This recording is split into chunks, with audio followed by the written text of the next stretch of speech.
To create a custom form, go to lead generation, custom forms, click on create new form, give your form a name. Now we have the form pre-filled. We can then click on content and edit anything on the form. So we can add a logo. Let's go ahead and add the logo. We can then edit the title and the description.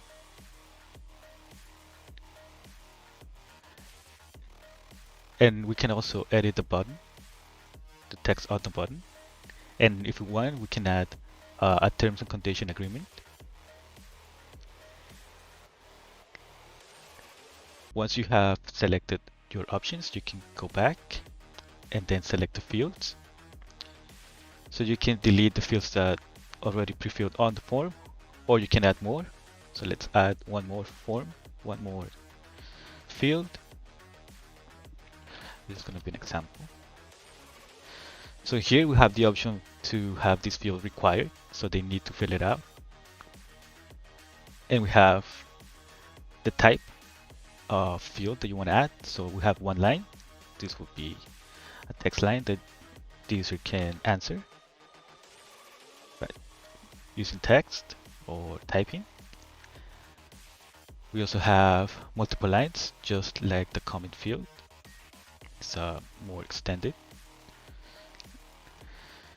Then we have radio buttons where they can choose. So let's A, B, and C, just like this one. So the user can select these options, 3 options.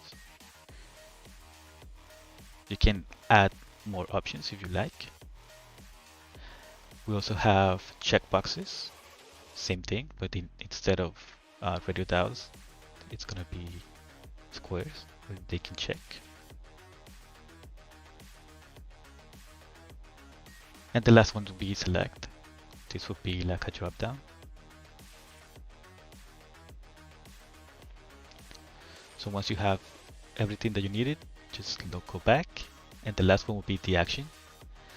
This would be the message or the action that it's going to take after the user submits the form. So this one is a thank you message. You can then upload a logo. Let's upload this logo right here. And edit the message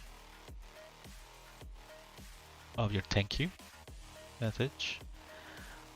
You can also redirect after they submit the form to another page. I'm gonna use the URL here. Or you can you can put a document, upload a document, so the user, when they submit the form, can then download that document. You just need to drag the file or just browse it. Click here and browse the file. So after you have done all of this, don't forget to save. And now if we go back, you can use the form that you just created on any part of your website.